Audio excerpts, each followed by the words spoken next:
Alam mo ba na si Seneca, ang pinakasikat na pilosopo ng Roma, ay ginugugol ang huling oras ng bawat araw sa pag-iisip na ito na ang kanyang huling oras sa mundo? Hindi ito dahil siya ay malungkot. Ito ang kanyang sekreto sa masayang buhay. Araw-araw iniisip niya ang kanyang kamatayan.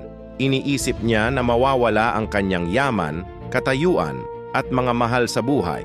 Pagkatapos, babalik siya sa katotohanan na may malaking pasasalamat. Nang si Emperor Nero ay nag-utos na patayin siya, si Seneca ay hindi natakot. Handa na siya.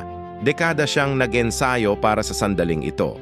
Ang mga Stoic ay tawag dito premeditatio malorum, ang pag-iisip sa pagkakalugi. Ngayon, tinatawag ng mga dalubhasa sa psychology na negative visualization. Ang mga pag-aaral ay nagpapakita na mas masaya at matatag ang mga taong ginagawa ito. Hindi ito tungkol sa pagiging negatibo. Ito ay tungkol sa pagiging handa. Kapag tinanggap mo na ang pinakamasama, ang bawat araw ay naging regalo. Ang takot sa pagkakalugi ay mas nakakasama pa kaysa sa tunay na pagkakalugi.